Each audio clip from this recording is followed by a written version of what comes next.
అందరికీ నమస్కారం. ఇప్పుడే అందిన వార్త. మే నెల పెన్షన్లపై పెన్షనర్లందరికీ శుభవార్త. ప్రభుత్వం కీలక ప్రకటన అంటూ వార్తలైతే వస్తున్నాయి. మరి దాని గురించి వీడియో చేయడం అయితే జరుగుతుంది. ఫ్రెండ్స్, వీడియో స్కిప్ చేయకుండా చివరి వరకు చూడండి. అలా అయితేనే మీకు పూర్తి ఇన్ఫర్మేషన్ అందుతుంది. అలానే చాలామంది చూస్తున్నారు కానీ సబ్స్క్రైబ్ చేయడం మర్చిపోతున్నారు. దయచేసి సబ్స్క్రైబ్ చేయండి, అలానే లైక్ చేయండి. ఇక లేట్ చేయకుండా వీడియోలోకి వెళ్ళిపోదాం. అయితే పెన్షన్ నో టెన్షన్, పెన్షన్దారులకు ప్రభుత్వం భారీ గుడ్ న్యూస్ అయితే చెప్తుంది. మరి ఏంటి అనేది చూసేద్దాం. పెన్షన్దారులకు తెలంగాణ ప్రభుత్వం భారీ శుభవార్త తెలియజేసింది. రాష్ట్ర వ్యాప్తంగా సామాజిక భద్రత పెన్షన్ పథకం ద్వారా వృద్ధులకు, వికలాంగులకు, వితంతువులకు, ఇతరులకు ప్రతి నెల ప్రభుత్వం పెన్షన్ అందిస్తున్న విషయం మనకు తెలిసిందే. అయితే వారికి అతి భారీ గుడ్ న్యూస్ తెలియజేసింది. మరి ఏంటా అని చూస్తున్నారా?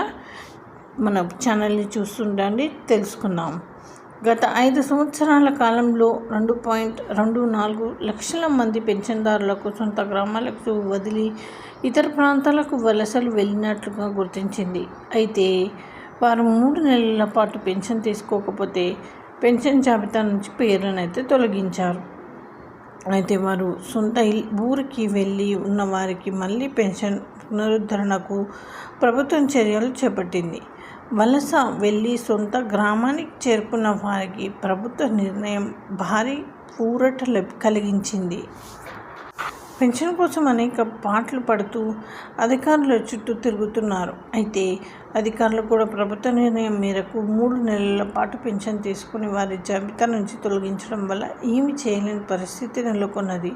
కాగా అలాంటి వారికి ప్రభుత్వం మళ్ళీ అవకాశం కల్పించింది. తెలంగాణ ప్రభుత్వం వారికి మే 1వ తేదీ నుంచి పెన్షన్ ఇవ్వాలని నిర్ణయాన్ని తీసుకుంటున్నట్లు సమాచారం అయితే వచ్చింది. సో ఇది ఫ్రెండ్స్, రాష్ట్ర వ్యాప్తంగా దివ్యాంగులకు 4,016 రూపాయలు, ఇతర పెన్షన్దారులకు 2,016 రూపాయల పెన్షన్ అందిస్తున్న విషయం తెలిసిందే. అయితే 3 నెలల పాటు పెన్షన్ తీసుకొని వారికి పెన్షన్ తొలగించడం వల్ల అలాంటి వారికి మే 1వ తారీఖు నుంచి మళ్ళీ వారికి పెన్షన్ అందజేయాలని ప్రభుత్వం నిర్ణయం తీసుకున్నట్టు సమాచారం. తిరిగి మళ్ళీ వారు త్వరగా చేసుకుంటే పెన్షన్ తీసుకునే అవకాశం అయితే ఉంది. సో ఇది friends, thanks for watching. Please like చేయండి.